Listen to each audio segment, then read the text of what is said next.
முக்தாருடைய காணொலி எல்லாம் நம்ம ரொம்ப சீரியஸ் ஆகக்கூடாது. இது போல நகைச்சுவையா கலாய்ச்சி பேசிட்டு நம்ம கடந்து போய்கிட்டே இருக்கணும். ஆனா அவரு கோட் சுட்டெல்லாம் போட்டுக்கிட்டு அவரு என்ன நினைச்சுன்னா பெரிய ஊடகவியலர் நானு பாக்குறீங்களாடா அப்படின்ற மாதிரி கொடுக்குறாரு. அந்த அளவுக்கெல்லாம் ஒர்த் இல்லை இங்க. சரியா பேசுறியா போ, நீ சொல்றதெல்லாம் மக்கள் கேட்க போறது கிடையாது. நீ யாருன்னு மக்களுக்கு தெரியும், நமக்கு நல்லாவே தெரியும். அதே போல மக்களுக்கும் நல்லாவே தெரிஞ்சிருச்சு. இதன் பிறகு இவர்களை போன்ற ஆட்களுடைய பேச்சுக்கள் மக்கள் மத்தியில ஈடுபடாது. அதுதான் உண்மை. இன்பத்தமிழ் பேசும் அனைத்து நல்லவங்களுக்கும் வணக்கம். அண்ணா வணக்கண்ணா. வணக்கம். என்னடா ஓட்டு கேட்கற மாதிரி வணக்கம் வைக்கிறேன். எலெக்ஷன் வரப்போதா? ஆமாப்பா. ஆனா இன்னைக்கு தகவல் பாத்தீங்களா? ஆனா முக்தார் அவரோட இன்டர்வியூ பாத்தீங்களா? ஆமா, அந்த இன்டர்வியூ நானும் பார்த்திருந்தேன்.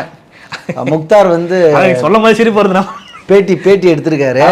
அவருக்கு அத்தனைப்பா வேலை. குழப்பம் நடத்துறாரு. பேட்டி எடுக்கிறது வேலை. ஆனா அவருக்கு ஒரு டைரக்ஷன் பண்றாருன்னா தெரியுமா தெரியாது உங்களுக்கு? டைரக்ஷன் தான் பண்ணிருக்காரு. திரைக்கதை ஒண்ணு எழுதி டைரக்ஷன் பண்ணி எழுதிட்டாரு. வீடியோ போட்டுருக்காருன்னா வேலைலாம் இருக்காது. அதாவது என்ன சொல்றாருன்னா, இப்ப ஏர்போர்ட் மூர்த்தி அவர்களை டிஜிபி அலுவலகம் பக்கத்துல தான் 5-6 பேர் சேர்ந்து நின்னு தாக்குறாங்க. தனி மனிதனா இருக்காரு. 5-6 பேர் சேர்ந்து நின்னு அவரை தாக்குறாங்க. தற்காப்புக்காக திருப்பி தாக்குற செருப்பு கொண்டெல்லாம் வீசினாங்க. நடந்த சம்பவம் இதுதான். ஆனா இப்ப அந்த முக்தார் வீடியோல கை அறுக்கப்பட்டிருக்கு. ஆனா ஏர்போர்ட் மூர்த்தி அவர்களை தாக்க வந்தவரை அவர் அடுத்ததான் சொல்றாங்க கை அறுக்கப்பட்டிருக்கு. அவர் தான் பேட்டி கொடுக்குறாரு.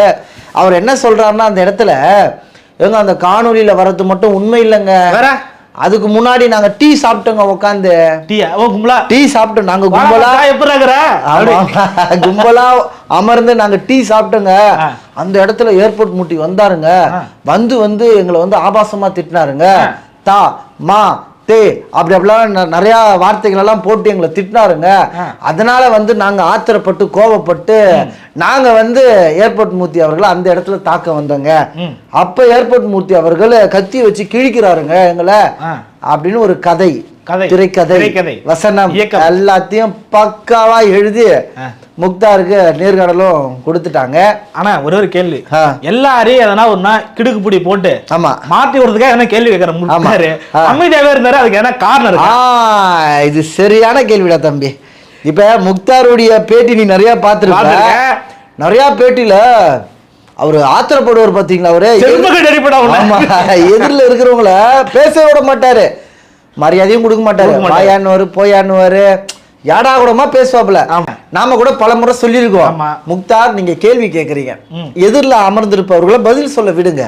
நீங்க கேள்வி கேட்கற நீங்க எடிட் பண்ணாம போடுங்க, பதில அவர்கள்கிட்ட முறையா வாங்குங்க.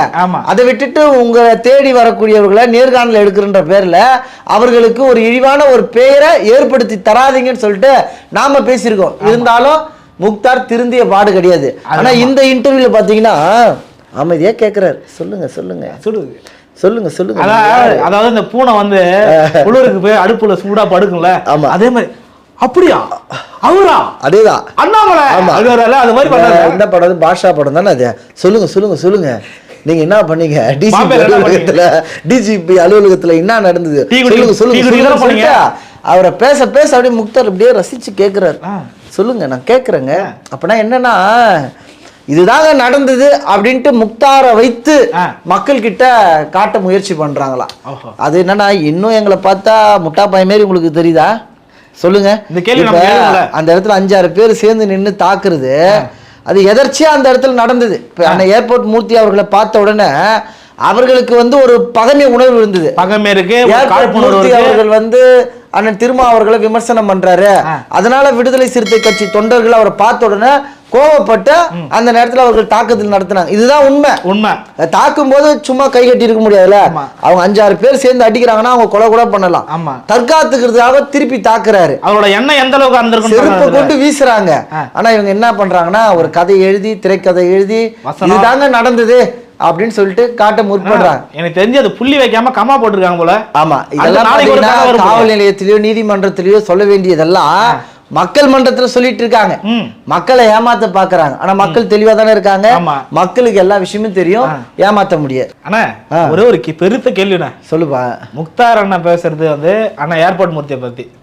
அண்ணா ஏர்போர்ட் மூர்த்தி தாக்கப்பட்டாரு, அதுக்கான தகவலா அவர் பகிர்ந்து வச்சுக்கேன். இதுல எங்கடா சீமானனை பத்தி பேசுறாரு. ஆமா, அந்த ஒரு காணொலியிலுமே சீமானனை பேசலன்னா அவர் தூக்கம் வர மாட்டேங்குது. அந்த நேர்காணலையும் பாத்தீங்கன்னா எதிரில் அமர்ந்திருப்பவர்கள் சீமான் ஏதாச்சும் திட்டுங்க, அவரே எடுத்தார். சீமான் கமான் கமான் சீமானா சொல்லுங்க சொல்லுங்க சொல்லுங்க, நீங்க சீமானை பத்தி பேசினாதான், சீமானை திட்டினாதான் இந்த திமுக காரங்க எனக்கு பணம் கொடுப்பாங்க. நீ சீமானே பேச மாட்டேற, அப்புறம் எப்படி நான் திமுக கிட்ட பணம் வாங்குறது? அதனால சீமானை பத்தி ஏதாச்சும் திட்டுங்க, ஏதாச்சும் விமர்சனம் பண்ணுங்க அப்படின்ற மாதிரி முக்தார் எதிர்பார்க்கிறாரு எல்லாருக்கிட்டையும். ஆனா முடிஞ்ச அளவுக்கு அவரும் எவ்வளவு முயற்சி பண்ணி பார்த்தாரு, அவருக்கு தெரியல, நடக்காத காரியம், யாரை விமர்சிக்கிறதுனே தெரியல அவருக்கு. ஏதோ கூட்டு வந்து உட்கார வச்சுட்டாங்க, ஏதாச்சும் ஒண்ணு பேசுவோம் என்ற அடிப்படையில அந்த நபர் வந்து பேசிட்டாரு. அதன் பிறகு ஒரு வழக்கறிஞர் ஒருத்தர் வந்திருந்தார். அவர் வழக்கறிஞரா உள்ள வந்திருக்காரு. ஆனா அவர் வந்து விடுதலை சிறுத்தை கட்சி பொறுப்பாளரை தான் உள்ள வந்து அவர் பேசியிருக்காரு. அதுதான் உண்மையும் கூட. பேசும்போது அண்ணன் சாட்டை துரைமுருகன் காணொலிகள் பதிவு செஞ்சதெல்லாம் சுட்டி காட்டி கடுமையா சாடி இருந்தாரு. அதாவது என்னன்னா, உண்மையை எடுத்து சொன்னா உங்களுக்கு வலிக்குது, அதானே? அப்ப உண்மையே சொல்லக்கூடாதுன்னு நினைக்கிறான். ஆமா, அப்ப உண்மையை நம்ம எடுத்து பேசுறதால அவர்கள் வலிக்குது.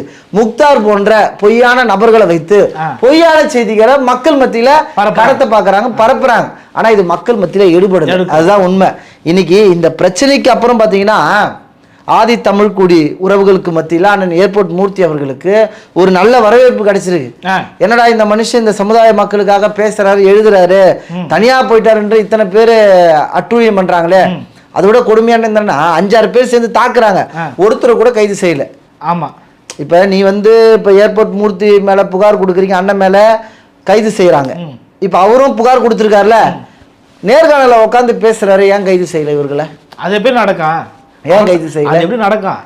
அப்படின்னா அரசாங்கம் வந்து நமக்கு மக்களுக்கு எதனா நல்லது செய்யணும்னு நினைக்குதா? ஆமா, என்னைக்குமே நினைக்காது. ஆமா, எளிய மக்களுக்கு விடுதலையும் கிடைக்காது, அவங்களுக்கு ஒரு உரிமையும் கிடைக்காது, அவங்களுக்கு அங்கீகாரம் கிடைக்காது, அடிக்கப்படுறோம், என்னையும் ஒடுக்கப்பட்டு. அப்ப திட்டமிட்டு திராவிட மாடல் ஆட்சி என்ன வேலை பாக்குது?